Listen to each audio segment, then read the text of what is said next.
Hi, I'm Jeanette Roche. This is Forum Daily West. Here are some of the top stories we've been following.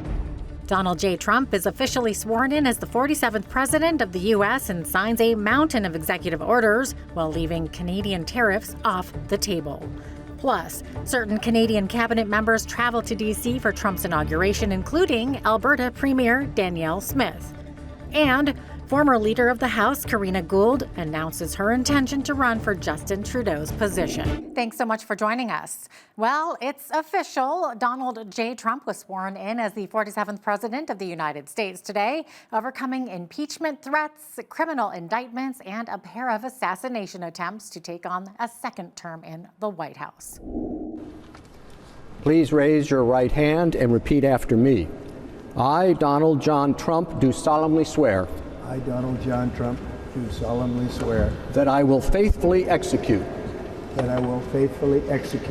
office of President of the United States the office of President of the United States and will, to the best of my ability, preserve, protect, and defend the Constitution of the United States. The Constitution of the United States. So help me God. So help me God. Congratulations, Mr. President.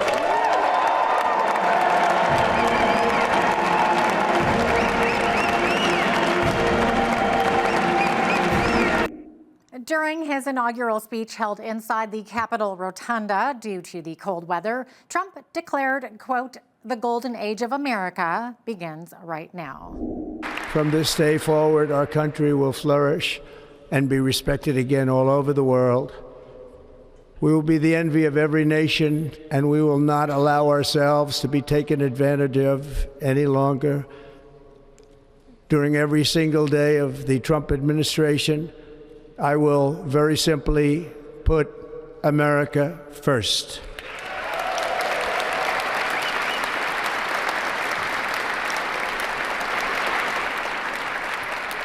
Our sovereignty will be reclaimed. Our safety will be restored. The scales of justice will be rebalanced. The vicious, violent, and unfair weaponization of the Justice Department and our government will end. And after the inauguration, it was a packed venue at Capital One Arena where the presidential parade took place, according to a Canadian attendee. Val Olsen is originally from Alberta but currently lives in Arizona. She attended Trump's inauguration and the parade and took this video just before the parade started. She says people had been standing in line all day before making their way to the arena. Olsen describes the energy in the room. The crowd is very excited for the parade, but you can see on the floor level, everybody's working so hard here today. The staff, everyone. As you can see, it's just jam-packed. So many people are here. Lots of excitement,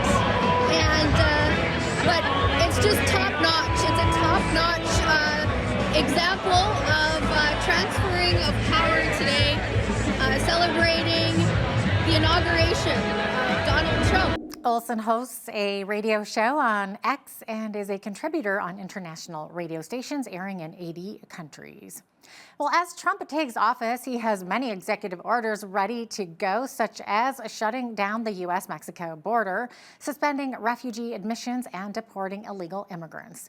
Lisa Daftari, editor-in-chief of the Foreign Desk, has more. When you see them being either criminals or on the FBI's most wanted list, you want to stop that. But it doesn't mean we're stopping immigration into our country. It means we want to stop illegal immigration into our country.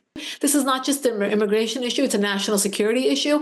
We know that there have been thousands of people on the that have come into the country that have been on our most wanted list, on either the foreign terror list or on the FBI's most wanted list. So this is something that we're doing to protect everybody who lives here.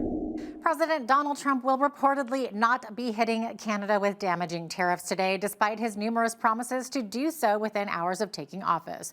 The New York Times and Wall Street Journal both report that Trump will instead sign an executive order to investigate alleged unfair trade and currency practices by Canada, Mexico, and China.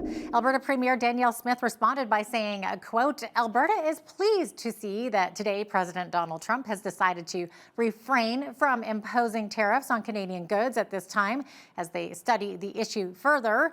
Despite the promising news today, the threat of U.S. tariffs is still very real. As a country, we need to immediately take steps to preserve and strengthen our economic and security partnership with the United States and to avoid the future imposition of tariffs.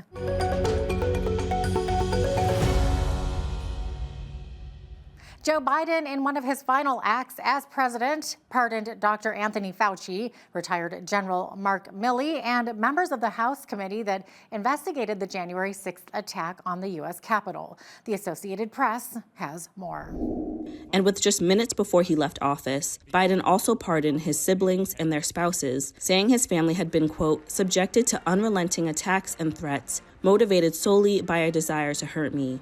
Biden's decision comes after Donald Trump warned of an enemies list filled with those who have crossed him politically or sought to hold him accountable for his attempt to overturn his 2020 election loss and his role in the storming of the U.S. Capitol on January 6, 2021.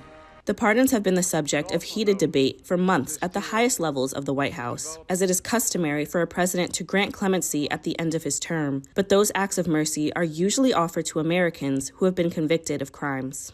The heads of the January 6th committee say they're grateful for the decision by Biden to pardon them, quote, not for breaking the law, but for upholding it.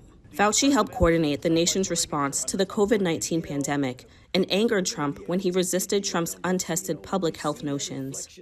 Milley, a former chairman of the Joint Chiefs of Staff, has called Trump a fascist and has detailed Trump's conduct around the deadly January 6th insurrection.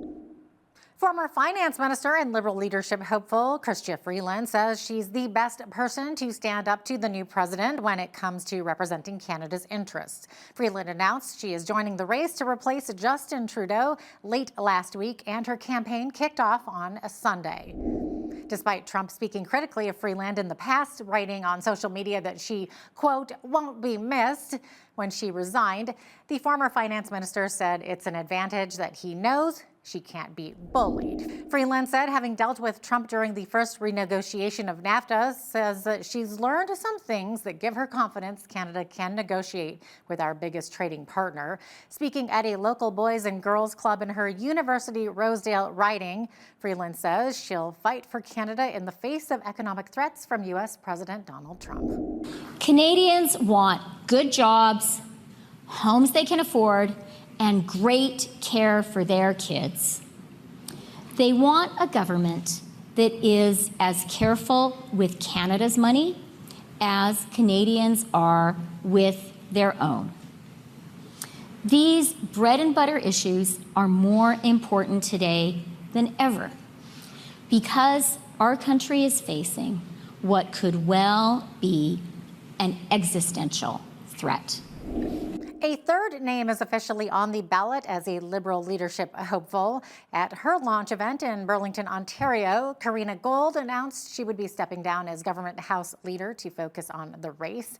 Part of her platform is to freeze the carbon tax, but not abolish it. She also called for a review of the capital gains tax increase, a policy that Liberals proposed that has faced pushback from the Conservatives and business owners. She also pledged to be a voice that reflects the concerns of young Canadians. I want to hear from you because we wouldn't have things like same-sex marriage in this country if it wasn't for the bold ideas of the young Liberals of Canada.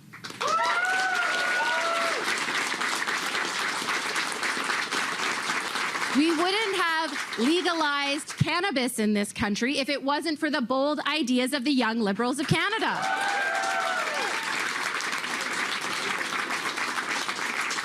We wouldn't have had the courage to make reconciliation one of our top priorities if it wasn't for the bold ideas of Liberal members across this country.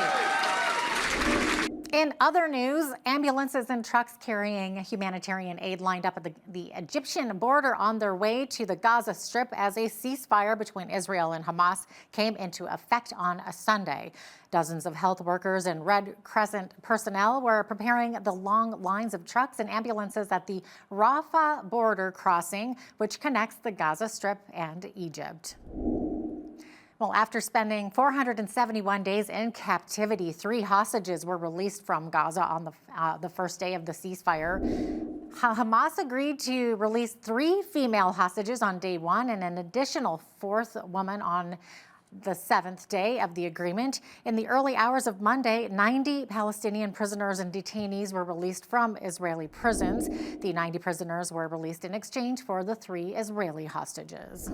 Social platform TikTok restored services to users in the U.S. on Sunday, hours after it went dark due to a federal ban. Before his inauguration, Donald Trump said he would try to pause the ban by executive order to allow TikTok's parent company, ByteDance, more time to find an approved buyer. By Sunday afternoon, users received a message saying, as a result of President Trump's efforts, TikTok is back in the U.S.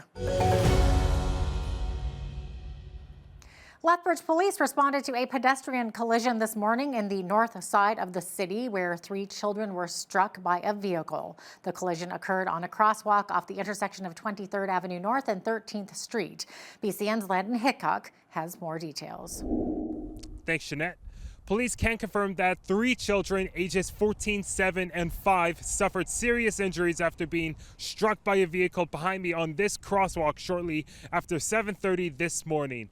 Now, the details have been very vague, but the 3 children were rushed to the Chinook Regional Hospital by EMS and were transferred to Calgary for extended treatment. The driver of the vehicle that struck them remained on scene, and police say that charges are currently pending.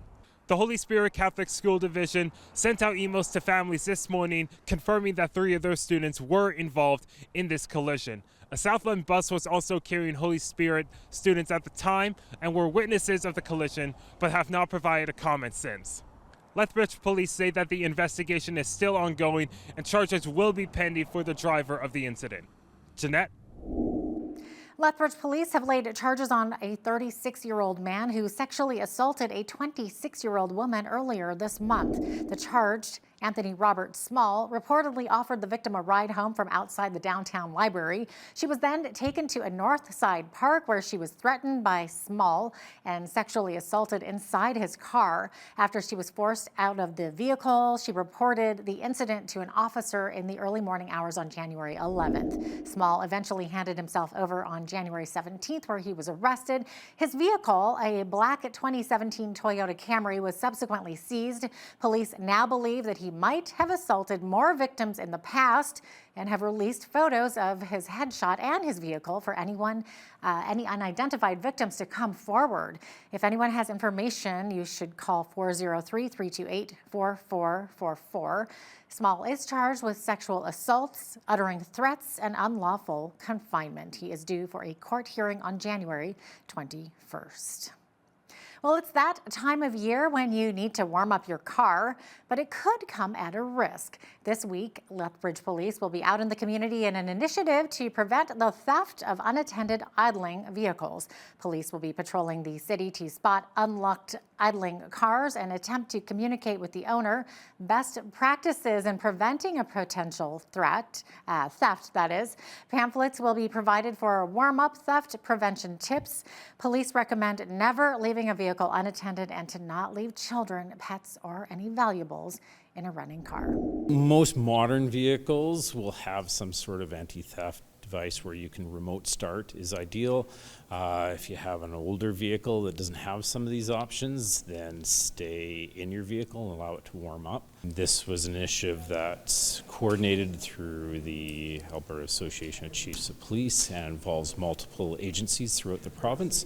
And so just a proactive step to help educate and bring awareness and reduce thefts.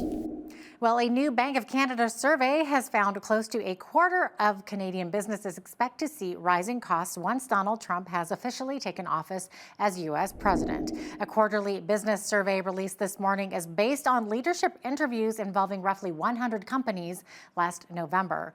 40% of companies overall expect a negative impact on their business from the incoming U.S. administration, while a third said it was too early to tell. The most common impact businesses expected was higher input costs. The majority of the firms were polled ahead of Trump's first threat of slapping Canada with stiff tariffs once in office. Now here's a look at today's markets. The TSX was up 103 points on the day to finish at 25,171. The Dow was up 334 points to 43,487. The S&P 500 was up 59 to 5996, and the Nasdaq was up 291 points to finish at 19,630. West Texas Intermediate oil was down 99 cents to 76.89 US per barrel. Natural gas was down 12 cents to 3.83 US. Gold was up 3.86 to 27.0485 US an ounce, and silver was unchanged at 30.33 US an ounce. Feed wheat is at $8.46 per bushel, barley is at $6.57, canola is at $14.11, and corn is at $8.25 per bushel. Live cattle February contract was up 15 cents to $196.75. Feeder cattle were up 5 cents to $273.50. Lean hogs February contract was down $1.18 to $81.13, and the Canadian dollar remained unchanged and currently sits at $69.90 US. That is your Forum Daily West report. I'm Jeanette Roche. Thanks so much for watching.